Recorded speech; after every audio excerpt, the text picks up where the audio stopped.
G'day everyone, and welcome back to the Perkins Engineering YouTube channel. I want to thank everyone again, like I do at the start of most episodes, but thank you for everyone that supports what we're doing. It really means a lot to both myself and to Dad.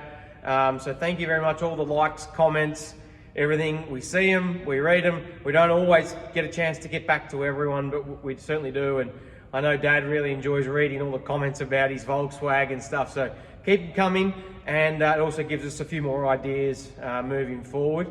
We've got lots more content to bring you over the course of, I guess, the rest of the year and with years to come, hopefully, as we keep bringing our race cars to life, and also the odds and ends that Dad's up to with the Volkswagen and the Caterpillar dozers and stuff like that. I want to give a quick shout out to Ryco Filters. They looked after us with filters for everything here in the workshop and up on the farm. So thank you very much to everyone at Ryco. There's a great, passionate team of people there, and I'm looking forward to showing you some cool stuff to do with what they've done for us coming in future episodes. This episode, I'm going to cover off the rear suspension in the 3 generations of supercars. And what gave me the idea was we just recently got the rear shock absorbers for the 93 car. These were the original ones still in the car, and these are an Öhlins damper, a very early generation of this canister style damper. We just got these serviced and ready to put back in the car. So I thought it'd be a great opportunity to have a look at the rear suspension in the 3 different cars. So let's start with the 93 car, the VP Commodore, and we'll see what's in the back of that thing. Okay, so we're looking at the rear suspension on the 1993 Bathurst winning Holden Commodore, and like we touched on, the dampers are ready to put in the car. These ones are just some dummy Bilsteins we've got sitting in there with some dummy springs, a dummy shocker. The Öhlins shockers with the canisters on this side mount to the fuel tank, and on the other side they mount to the rear chassis rails. And let's have a look at the diff housing. So it's a Ford F100 9-inch diff housing, and it uses the Harrop cambered rear end, so that you can use this camber wedge to change the camber and the toe at the rear of the car. And it goes through CVs and then drives the rear hubs. Factory Panhard mount there on the car, which this uses a Panhard rod instead of a Watts linkage, which you'll see in the 2003 car. And this is a 4-link rear end. If we scoot down here and have a look at the front of the diff housing, so you can see the sway bar mounts to the bottom of the diff housing, that's the roll bar, and then the blades that hang out the front to the drop links going up to the chassis up there and there. So to make the anti-roll bar stiffer, you move those bolts in towards the diff, and softer is further out. So it's currently in a middle setting.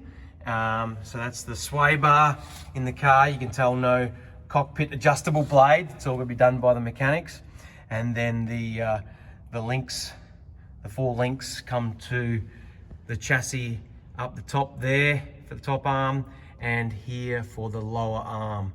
So that's how the 4-link works. And you can see the Panhard mount on the front of the diff housing here. There's 4 different holes for adjustments to the Panhard rod, and the Harrop 9-inch setup there. It's a very proven rear end, something that Perkins Engineering used for a long time.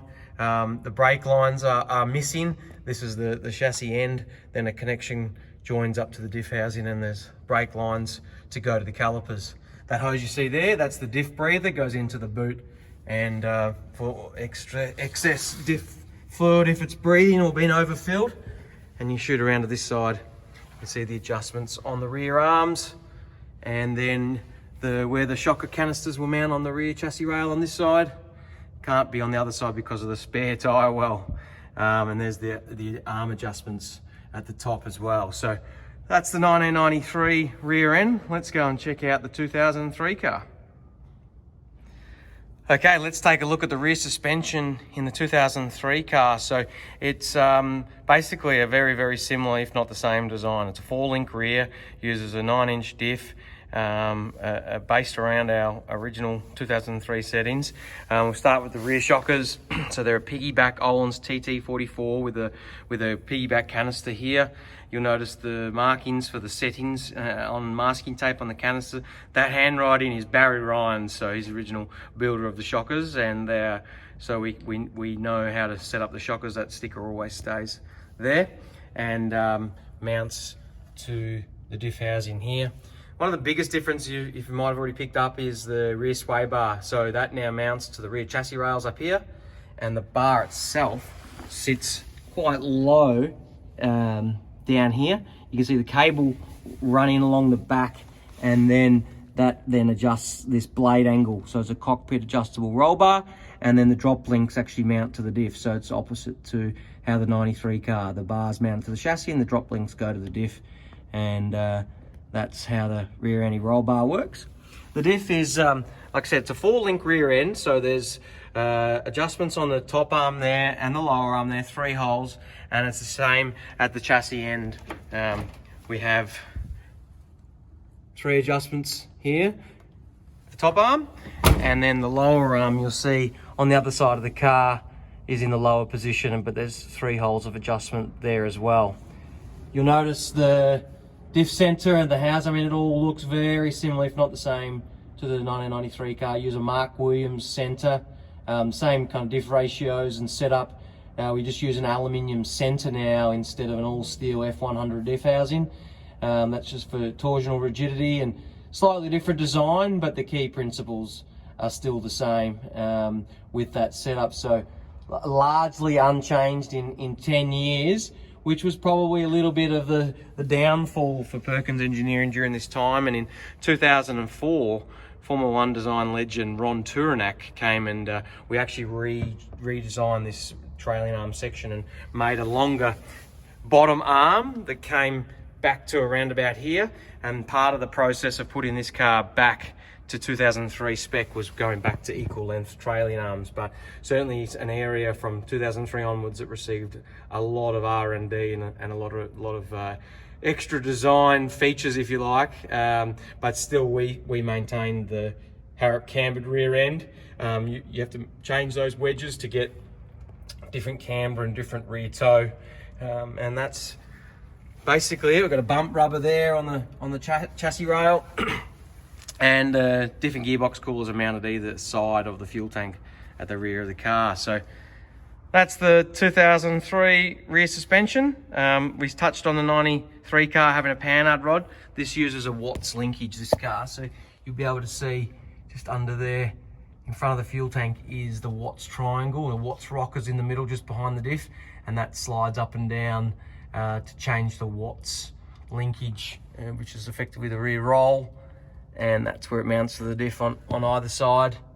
And there it is, there's a fabricated Watts triangle. So the 94 car was the first car to feature that setup, and it became the norm, for a long time in supercars until, okay, the rear end on the current car of the future, the VF Walkin Shore Holden Racing Team car, clearly a vastly different independent rear end, so hard to know where to start, but no diff housing is the first key feature.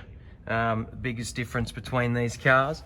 So no diff housing, there's a transaxle in under all that, and that's where the crown wheel and pinion and the gearbox are located. There's the front of the transaxle and then the independent rear end. So it's effectively like having a front end, double wishbone front end on the rear of the car. If we swing around, show you the sway bar, mounts up the top up here, mounts to the rear chassis rail, and then the drop link comes down to the lower arm, and that's how the sway bar works. Cockpit adjustable. You can see this at the back here is where the cockpit adjuster works and changes that blade angle.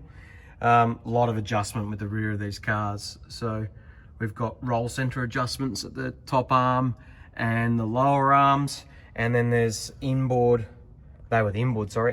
adjustments with the spacers and outboard adjustments here as well. So drive shafts, so a lot more camber with these cars. They've got tripod journals as opposed to the CV joints, that are in the harrow ends, and then they use a rear upright as well. A lot more motion ratio on the shock absorbers. You'll see a shocker pot up here, wheel travel pot, and then the rear chassis work and framework's a lot different to be able to take all of the arms and the mountings. Top shocker mounts up there.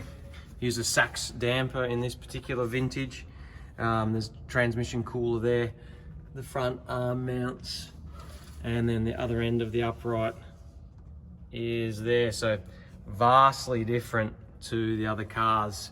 A lot more adjustability, a lot more complicated, and you see that there's a lot more money spent in the rear end of these cars. When you look at how much we spent between 93 and 94s, quite incredible. So glad we could show you a good comparison in the difference between the three models. Well, there you have it, another episode of Perkins Engineering YouTube. We're glad to be able to show you the three generations of supercars with the rear suspensions in particular.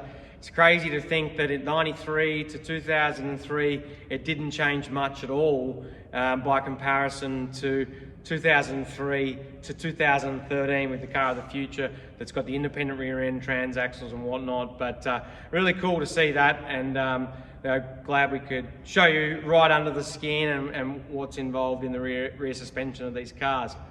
Don't forget merchandise on our website. You can get any of our bumper stickers online, perkinsengineering.com.au. You'll be able to find hats, t-shirts and stickers and more. And thanks again for the support, everyone. Looking forward to bringing you more episodes in the future. Cheers.